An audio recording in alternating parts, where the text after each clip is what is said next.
Voilà, on va faire un cours Bezat Hashem avec la grâce de Dieu sur le mois dans lequel on rentre. C'est Rosh Chodesh Sivan.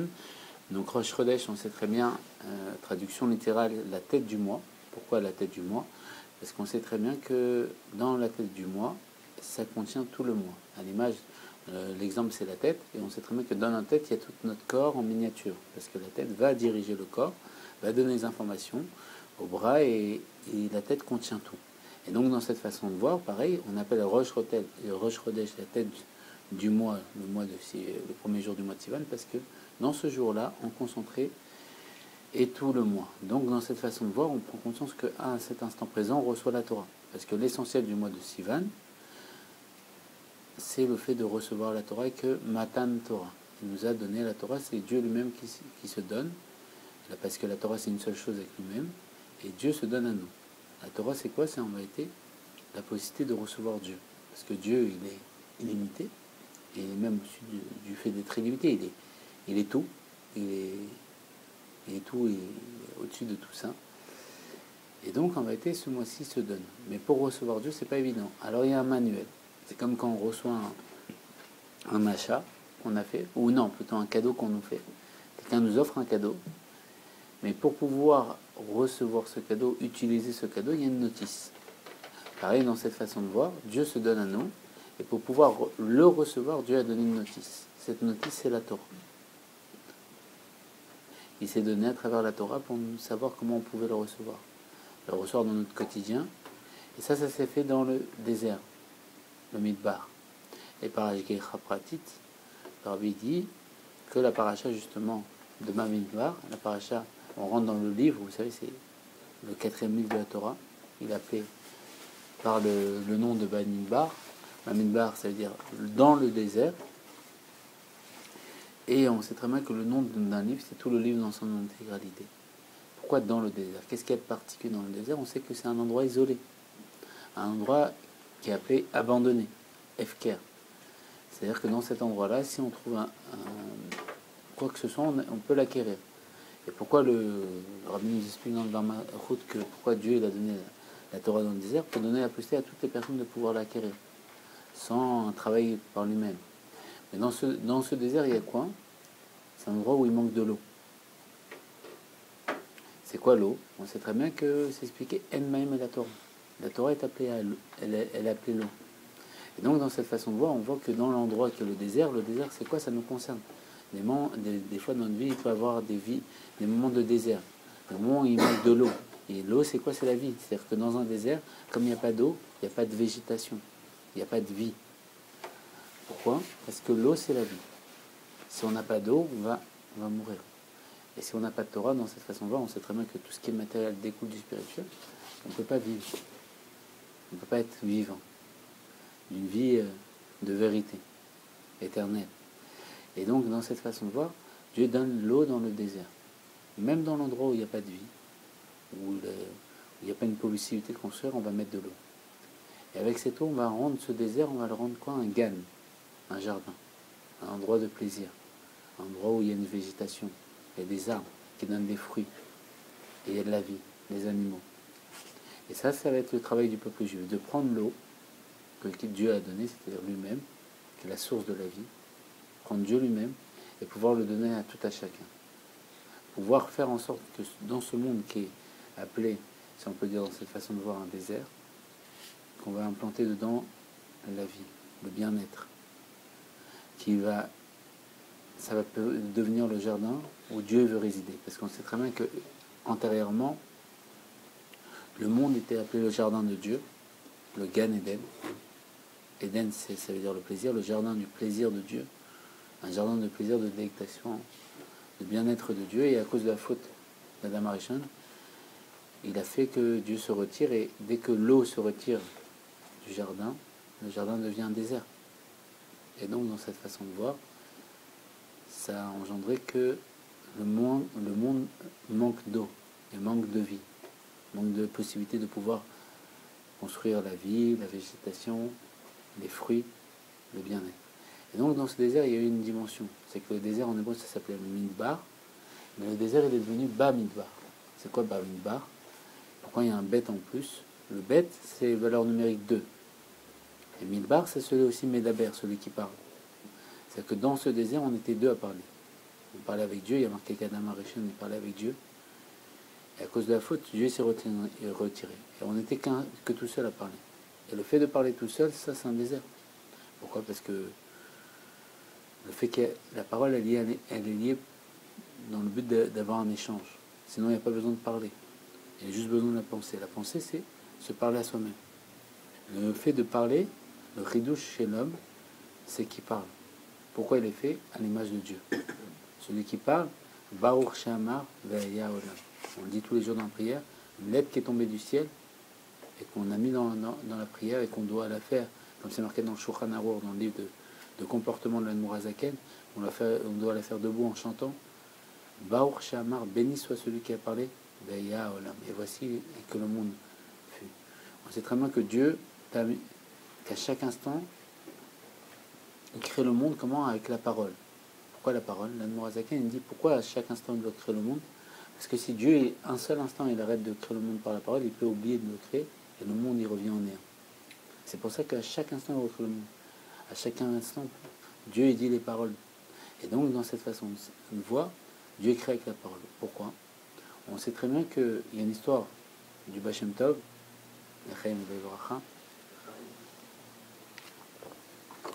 qui est ramené par Hayom Yom, le premier livre du Rabbi, et qui explique que le Baal Shem Tov, quand il se retrouvait dans sa synagogue, il a entendu deux juifs s'engueuler, se quereller, et un qui a dit à l'autre, tais-toi, je te déchirais comme un poisson. Il y a de l'eau, je vais une l'eau et après je prends.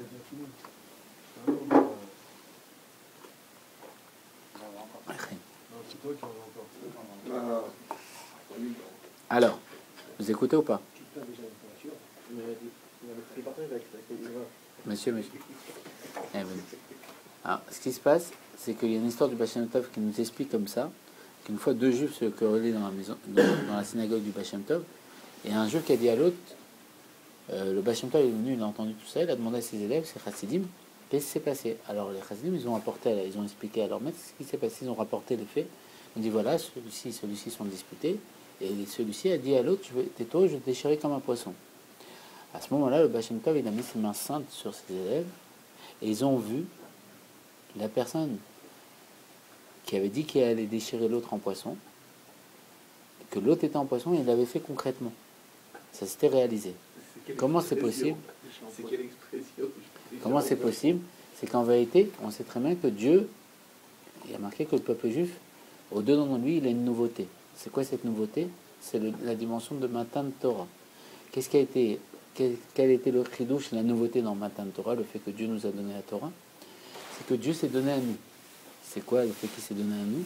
C'est qu'avant, à l'époque, avant Matan Torah, on pouvait recevoir Dieu par un travail sur soi-même. On pouvait recevoir la vie, que Dieu se révèle à nous à l'image d'Abraham, que Dieu s'est révélé à Abraham, à Israël et à Yaakov. Et Esav, on sait très bien qu'il avait ce potentiel sur lequel que Dieu pouvait se révéler à lui, mais il l'a perdu. Parce qu'on pouvait faire pénétrer la révélation de Dieu à nous, c'est-à-dire recevoir la révélation de Dieu, mais la perdre à tout moment et revenir au monde, au quotidien, en oubliant que Dieu s'était révélé à nous. La nouveauté de Matan Torah, c'est que Dieu, il a fait quoi? Il a unifié le corps et l'âme. C'est-à-dire que dès qu'on est juif, Dieu se révèle à tout à chacun, continuellement, à chaque instant. Après, la personne peut le voir ou pas, en fonction de son travail. Comme il dit le Kotze Rabbe, le Rabbe de Kotz, il dit, on lui a posé la question, de où le bon Dieu? Il a répondu, il est là où on lui laisse de la place. Cette personne, même si elle est juive, elle ne laisse pas de place à Dieu, Dieu ne peut pas se révéler. Parce que Dieu, c'est l'exemple de la noblesse, de la royauté. Un roi ne s'impose pas, c'est pas un dictateur, et c'est-à-dire que si on ne fait pas la place au roi qu'il lui faut, ben, il ne va pas nous déranger. C'est un roi le roi des rois, c'est la perfection absolue. Un être à l'image de tous les tzadikim, Moshe Rabbeinu depuis, et tous les autres Moshe, jusqu'à le Rabbi aujourd'hui, Rabbi Shimon Bar Yochai, chacun de leurs comportements, cette perfection dans le comportement, cette perfection dans l'intention, dans le regard, dans l'écoute, dans le comportement, tout est parfait, c'est divin, ça c'est Dieu. Mais si on ne lui laisse pas de place, Dieu ne s'impose pas. Donc la nouveauté qu'il y a eu dans Matan Torah, c'est que Dieu s'est donné à nous. Et donc comme Dieu s'est donné à nous, c'est-à-dire qu'il a mis au-dedans de nous, comme définira le Baal Shem Tov, il a mis une partie de Dieu, une partie de lui-même. Et le Baal Shem Tov va aller dans cette explication et va nous donner de se poser des questions et d'avoir des réponses. Parce que pour avoir des réponses, il faut se poser des questions. Il nous dira, est-ce que dans une partie de Dieu, on peut dire que Dieu est moins présent? C'est pas possible de dire ça. Dans une partie de Dieu, il y a Dieu intégralement. Donc à l'intérieur de nous, il y a Dieu dans son intégralité. Et plus on va lui laisser de place dans notre vie, plus on va le voir se dévoiler à nous et apparaître à nous. Mais à l'époque, il fallait faire un travail. Il fallait se mettre de côté pour qu'il apparaisse.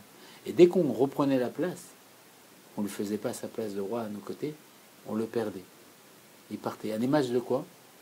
À l'image, si on peut donner, d'un animal sauvage. On peut se retrouver dans la forêt, et d'un coup on voit un animal qui apparaît.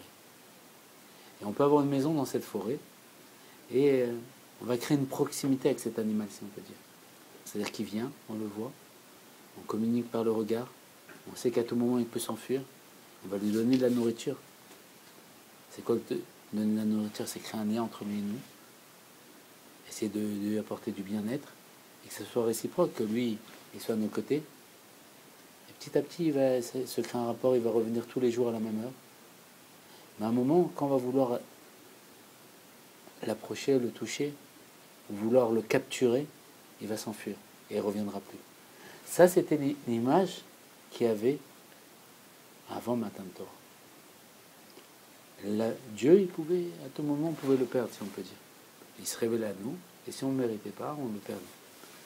Comme Esav qui a perdu son âme divine, qu'il avait reçu par héritage de Israël et de Abraham. Et donc, quelle est la nouveauté dans Matan Torah sur l'exemple qu'on a donné? C'est le fait que l'animal sauvage, il n'est plus dans une forêt où nous on a juste une maison dans la forêt. La forêt elle-même, c'est un jardin particulier. C'est-à-dire, si elle est petite, elle donne la possibilité qu'à tout moment on le croise, qu'à tout moment on le voit. C'est réducteur, si on peut dire, dans une façon de voir, mais c'est comme un petit jardin. Ce n'est plus une forêt. C'est plus le fait de pouvoir le perdre. On le voit, malgré si, à des moments, on a voulu le capturer et qu'il ne veut plus rester à proximité de nous, dans tous les cas, on le voit. Il est toujours là. Et donc, ça, c'est Matan Torah. C'est-à-dire qu'on ne perd plus notre âme divine. Si Chazé Shalom, un juif, il se convertit au christianisme, il reste juif. Et juif, c'est un état. C'est être juif. Aujourd'hui, le chidouche, c'est que Matan Torah, il s'est donné à nous. C'est quoi qui s'est donné? C'est qu'à l'intérieur de nous, quoi qu'il se passe, il y a une partie de Dieu. Et donc, s'il y a une partie, il y a Dieu dans son intégralité. Ça, c'est le sujet. C'est compliqué alors. Et même ici, une personne s'est convertie. Oui. Est-ce que c'est le cas ou pas? Bien sûr, c'est ce que j'ai dit. Il reste juif. C'est un état. Il ne peut pas enlever. C'est une seule chose avec lui. Non, c'est-à-dire un non-juif qui se convertit au judaïsme. Un non-juif. Alors, il avait une âme juive à l'intérieur de lui, en potentiel, qui devait s'exprimer, qui devait dévoiler.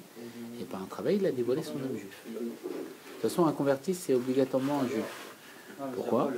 Parce que pour le devenir, déjà, c'est que tu as déjà c'est qu'il y a une âme juive. C'est-à-dire qu'en vérité, quand une âme égarée.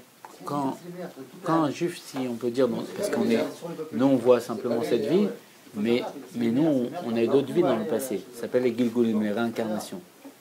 Et on était, le Harizal va expliquer, le Rabbi va nous confirmer qu'on est la réincarnation de la génération qui était avec Moïse, en train de traverser, sortir d'Égypte, vivre tous les miracles. C'est notre génération, c'est nous-mêmes. C'est nos âmes qui avons traversé ce niveau. Alors notre âme est revenue. Elle est revenue. Elle est revenue avec une dimension plus limitée, mais c'est pour ça qu'on a foi en tous ces sujets-là, parce qu'on l'a vécu, on a vu. C'est nous-mêmes. Parce que Matan Torah, Dieu il est descendu de son honneur, il a ouvert les cieux, et il s'est dévoilé à nous. Nous, on a vu Dieu.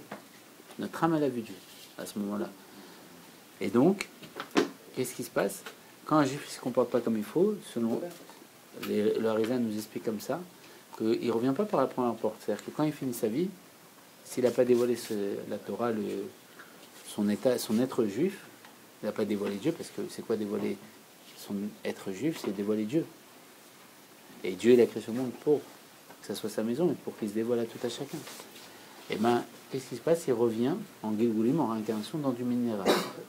Par exemple, le Harizal dira que si un juif n'a pas fait bien comme il faut une Netilat Yadayim, il va venir sous une cascade d'eau, mais sous l'endroit où l'eau tombe, pour réparer le fait qu'il n'a pas fait Netilat Yadayim. Quelqu'un qui a dit pas des bonnes paroles, il va revenir en abeille. Pourquoi? Parce que la Dvora, c'est la chaîne d'Ibour. Elle est tout le temps en train de parler. Pour réparer ses mauvaises paroles, il va revenir en abeille. Il y a plein de systèmes comme ça. Mais il vient alors d'abord en minéral, après en végétal, après en animal, et après la même personne. en humain, pour redevenir juif, après en converti, c'est-à-dire en non-juif qui peut se convertir, et après en juif. C'est tout le processus pour redevenir juif, parce qu'il était très élevé, et il a chuté de son niveau, et comme il a chuté de son niveau, il doit revenir au plus bas où il est arrivé, dans le niveau le plus bas où il s'est arrêté. C'est pas forcément qu'il revient par le minéral directement. S'il s'est arrêté dans un niveau minéral, c'est-à-dire une vie minérale, c'est quoi le minéral? C'est le domaine. Le minéral, il est inerte, il ne bouge pas, il n'a pas de vie. S'il était dans cette dimension-là de vie, il va revenir dans le minéral et il va repasser par le végétal, animal et humain. Par contre, s'il était végétal ou animal, il va revenir par ce niveau et il va devoir franchir ces niveaux-là. Et ça, c'est ce qu'on explique sur l'être juif. Et maintenant, c'est une souffrance pour l'âme. Pourquoi? Parce que l'âme, c'est quoi? C'est comme quelqu'un, il a le potentiel de voir, le potentiel d'entendre. Quand on l'enferme dans un sac, c'est une souffrance. Quand l'âme, on l'enferme dans le minéral, c'est une souffrance, parce qu'elle ne peut pas dévoiler sa possibilité de parler. Elle a la possibilité de la parole. Et le niveau en lequel l'homme est supérieur à l'animal, c'est qu'il peut parler, il peut communiquer, il peut échanger. L'animal aussi parle. Et il peut créer aussi. L'animal aussi parle. Les éveillés. L'animal, il communique. Il communique. Oui, communication. Mais le chidouche chez l'animal, le chidouche chez l'homme, c'est le métabère, celui qui parle, celui qui Il y avait échange. quelqu'un dans la Torah qui savait parler aux animaux. S'il n'y a pas, C'est Noé. s'il y a pas d'animaux, c'est pas là. Beaucoup de sadikim savaient. Ah ouais, s'il y a pas Ceux d'animaux, qui... c'est pas là. Vous pouvez comprendre, pas le parler. Tu mais n'as pas de viande, comprendre. t'as pas de non, viande, parler. t'as pas de fer, il n'y a Ah, pas de... Mais C'est-à-dire c'est que pas- lui parlait normalement Et les animaux comprenaient. Ah bah, tu les vois, ils sont peu bizarres. importe la langue, ça veut dire Et jouer, pas- Il n'y a pas que les animaux, même au végétal, même au minéral, c'est quoi? les arbres, tout ça. Ah, tout, pourquoi? Parce qu'il avait Aujourd'hui, tellement dans pris le- conscience que tout était Dieu, donc il ne Madonna, parlait pas aux arbres. Il n'avait pas langage pour les arbres. Même si le Harizal nous dira que quand le feu crépite dans la cheminée, c'est le langage du feu. Remarque, il y a des Le son du crépitement du feu, c'est le langage du feu. végétariens, je crois qu'ils mangent pas. Il y a végétarien, il y a... Et maintenant, ce qui se passe- Si. Maintenant, ce qui se passe... T'as raison, c'est des légumes. Parce que, c'est vrai, sur les animaux, en fait, aujourd'hui, on a rien aussi. Maintenant, ce qui se passe, c'est que... C'est quoi qui parlait aux animaux, aux végétaux, tout ça? C'est qu'il avait pris conscience que tout était Dieu. Messieurs, L'animal. il a... Je sors ma tête dehors, je vois que des animaux. Alors là, je vois que des animaux. Alors, l'animal, Alors, regardez, sur les animaux, là, vous écoutez. t'as pas vu la journée ici. Hein. Alors, ce qui se passe, c'est que... Je parle de- On disait quoi? Ne me donnez plus à boire. Les animaux, Oui, Les c'est arbres, quand les il parlait à tous ces niveaux-là, il prenait conscience de il y quoi? avait une vie. Que c'était Dieu à qui il parlait. Il ne parlait pas à la feuille, il parlait à Dieu enfermé dans la dimension de la feuille. Il parlait à Dieu enfermé dans la dimension des sadikim, comme Rabbi Akiva, comme Rabbi Shimon Yochai, il y a plein d'histoires comme ça. Et donc il parlait à Dieu en vérité. Alors seul Tout ce qui prend vie, un interlocuteur, c'était Dieu. Même ce qui ne prend pas vie. Même le néant, c'est Dieu. la terre, tout ça, non. Tout c'est Dieu.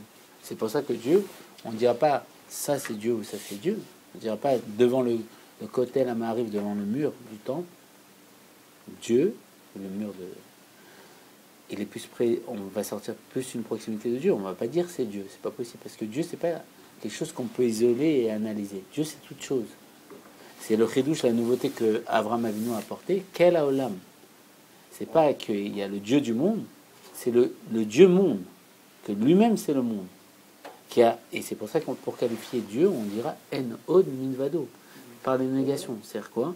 Il n'y a rien d'autre à part lui. Tout est lui. Quand je parle moi, c'est pas moi qui parle. Quand vous m'écoutez vous, c'est pas vous qui m'écoutez. En vérité, c'est Dieu, c'est une situation d'acteur et de spectateur, si on peut dire dans une façon de voir, qui est mis en place. Il y a un maître et il y a un être qui a écrit son scénario, et qui joue son scénario et qui a la possibilité de se démultiplier et de faire en sorte de croire qu'en vérité c'est pas lui, qu'il n'existe pas. Il fait tout. Et pourquoi il a fait ça? Pour montrer vraiment qu'elle est limitée. Pourquoi? Parce que si il est vraiment illimité, il peut se limiter. Donc il s'est limité dans le fait de quoi? Qu'on croit exister indépendamment de lui. Ça, en vérité, il n'y a rien d'autre à parler. Si je me gratte à ce moment-là de l'année, c'est parce que Dieu l'a voulu. Il a engendré chez moi l'envie de me gratter. Si je dis telle parole à ce moment-là, c'est lui qui a engendré ça. C'est mieux. C'est-à-dire, c'est lui dans tous les mondes de faits et gestes, c'est lui qui fait toutes choses. Il est tout. Et donc, en vérité, cette possibilité de comprendre qu'il est tout, c'est la Torah qui nous le donne. Après, est-ce qu'on veut la recevoir ou pas? Recevoir cette conscience. Le fait qu'il n'y a rien d'autre à part lui, et qu'en vérité, il n'y a plus de peur, il n'y a plus d'exil, il n'y a plus de mal-être, il n'y a que du bien absolu. Parce que si on croit que c'est nous qui dirigeons notre vie, qu'est-ce qui se passe? C'est lourd sur les épaules. Tout repose sur moi, c'est très lourd. Alors que si on prend conscience que tout est dirigé par Dieu, je ne porte plus rien. Comme à l'image que pour construire le temple, il y avait des très grandes pierres, et qu'un sage voulait transporter une des pierres pour l'offrir au Beth Amikdash. Et qu'est-ce qu'il a fait? On lui a dit juste de mettre le doigt. Et il mettait le doigt, il y avait un ange qui portait la pierre. C'est-à-dire qu'il y a deux façons. Soit on va porter les pierres nous-mêmes, et on va mettre en place tout un système pour porter la pierre, soit on va prendre conscience que tout est Dieu, et on va mettre le doigt. Si on peut dire, mais tout vient de la Torah dans tous les cas. Je ne sais pas qu'est-ce qu'il faisait ici, mais grosso modo, tout vient de la Torah. De toute façon, la source d'inspiration, c'est la Torah. Et dans cette façon de voir, quand on parle, nous-mêmes, on crée. Pourquoi? Parce qu'on est fait à l'image de Dieu, et qu'en nous, il y a une partie de Dieu. C'est pour ça que le Baal Shem Tov, par rapport à l'histoire qu'on a racontée, quand il a mis ses mains saintes sur ses élèves, ils ont vu que l'autre qui avait dit « je vais le déchirer comme un poisson », matériellement, ça a existé. Mais dans un niveau spirituel qu'on ne capte pas. Mais il y a un niveau où si on voit, si on capte ce niveau, si mon Dieu nous fait acquérir ce niveau, on voit que toutes nos paroles est créées. C'est-à-dire, et c'est ça la Torah. La Torah, c'est que Dieu, il a créé le monde avec la parole. Et il veut qu'on étudie la Torah, il veut qu'on parle, il veut qu'on devienne des êtres de Torah pour créer le monde, qui est le monde qu'il veut. Un monde de bien absolu, où il n'y a plus de mal, plus de mort, que du bonheur. Un monde où on laisse s'exprimer Dieu. Et Dieu, c'est la source du bien, et la source du bien veut faire le bien. Et on sait très bien que ce soir, dans le conte du Homer, on compte le jour de Rosh Chodesh, le niveau de notre être, de notre âme, qui est qualifié par le fait de dévoiler l'équilibre, dévoiler la beauté, exprimer notre beauté. Notre beauté, c'est quoi? C'est de savoir juguler deux opposés. De ne pas être trop rigoureux, de ne pas être trop généreux, de savoir être équilibré. C'est ça la beauté. De ne pas être extrémiste, de savoir donner à qui il faut, comme il faut, combien il faut, et de ne pas donner à ceux qui ne méritent pas. Et ça, c'est tout le travail.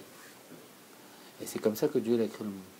Et il nous demande, comme on est fait à son image et que l'homme ne veut pas manger le pain de la honte, qu'appelait la tzedaka, eh ben, il ne veut pas que Dieu lui donne tout gratuitement. Il veut contribuer, il veut donner sa participation. Et c'est pour ça que Dieu n'a pas créé le monde, si on peut dire, fini, mais nous a donné la possibilité de pouvoir rajouter dans ce monde. Rajouter quoi? Notre personnalité. Rajouter notre part du travail. Chacun donner. Comment?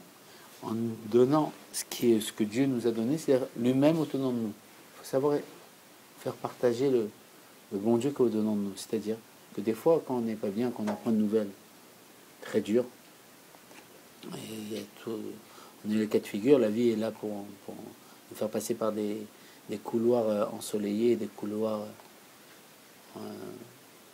sombres, noirs.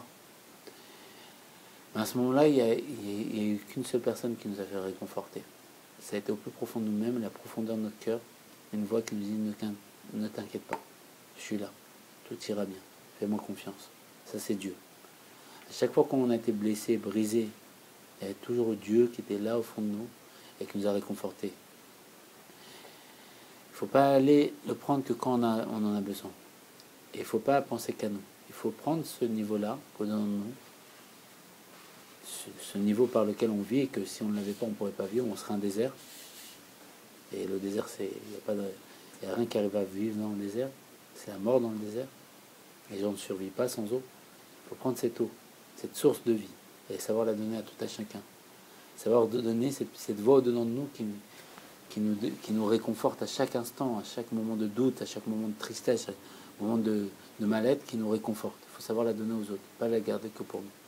Et c'est pour ça que ça s'appelle Matan Torah, que Dieu nous a donné la Torah. C'est quoi qui s'est donné? Il faut aussi savoir donner Dieu qui est au-dedans de nous. Donner la bonté qui est au-dedans de nous aux autres. C'est facile de le faire avec nos proches, et même des fois c'est difficile, mais c'est ça le système. Et donc ce mois-là, c'est le 3e mois. Le 3e mois, on sait très bien que c'est lié à l'équilibre, à la beauté, à la connaissance, au fait de pouvoir recevoir les choses, s'unifier avec les choses, faire un avec les choses. Ce mois-ci, c'est le mois où on a la possibilité de s'unifier avec Dieu, de dévoiler Dieu au-dedans de nous. Et c'est pour ça que dans ce mois-ci, Dieu il donne la Torah. Et la Torah, c'est quoi? Elle commence avec les 10 commandements avec le mot Anochi. Anochi, c'est-à-dire moi. Et c'est un mot en égyptien pour nous dire que Dieu, il n'est pas que hébreu, il est tout. Il n'y a rien d'autre à part lui. Et Anochi, c'est les rochers Tevot, les premières lettres de Ani Nafshi, moi, mon âme, mon être. Je me suis donné entièrement dans la Torah. Je me suis mis dans cette Torah. Dévoilez-moi. Comment? Parce que comme on a dit, il a mis une partie de lui-même en nous. Et quand on dit la Torah, quand on parle, Dieu, avec la parole, il crée. Donc quand on lit cette Torah, on crée le monde avec sa volonté, avec son plaisir, avec sa direction. Ce monde qui est un désert, sans Dieu, il commence à avoir de l'eau. Et cette eau, elle commence à enfanter le sol, faire en sorte que ce sol, il devient de l'herbe, un arbre, des fruits, la vie, le jardin, l'endroit du plaisir de Dieu. Que Dieu, comme le Rabbi a commencé en prenant un ici le Mahamar Bati Legani, je suis revenu dans mon jardin, ma sœur m'a nommé. On peut faire revenir Dieu dans son jardin, qui est ce monde, l'endroit de son plaisir. Et on peut faire en sorte de faire sa place à Dieu. Et Dieu va se dévoiler. Il va se dévoiler dans notre jardin qui est notre vie particulièrement. Petit à petit, on ne va pas le garder que pour nous, on va le donner aux autres. On va faire en sorte que le désert des autres devient un jardin, un endroit de plaisir. Et petit à petit, comme ça va porter au monde, et ça va faire en sorte que Dieu se dévoile avec la venue de Mashiach dès à présent, et qu'on va tous dire au Rabbi Yechi Adoninu Morenu Varmenu Mena Mashiach Mabel, que vive le roi Mashiach pour l'éternité, parce que lui nous a donné la possibilité de pouvoir faire Bati Legani, de faire revenir Dieu dans son jardin, son endroit de plaisir et de délice. Et voilà, que ça apporte toutes les bénédictions matériellement et spirituellement à toutes les personnes qui sont présentes, et qu'on soit Bezat Hashem dans une dimension de Bamidbar, Bet Medaber, deux qui parlent, qu'on commence à reparler avec Dieu. Parce que là, cette conversation, elle va créer qu'une chose, c'est qu'on va dire à Dieu, on veut Mashiach, on va exiger Mashiach, comme le Rabbi il a dit dans la vidéo de Vivre la Torah la semaine dernière, qu'on peut voir aujourd'hui sur Chassidut. Et Mashiach, Dieu il va exaucer nos paroles, parce que automatiquement quand on parle, c'est Dieu qui parle au-dedans de nous, et donc quand on va exiger Mashiach, Mashiach va apparaître. Et Dieu va le dévoiler. Par le fait de réaliser nos paroles, parce que c'est lui-même qui nous donne la force de parler, parce que c'est lui-même qui parle à travers nous. Voilà. Et on va tous dire Ad Matai, Mashiach No, qui se dévoile dès à présent.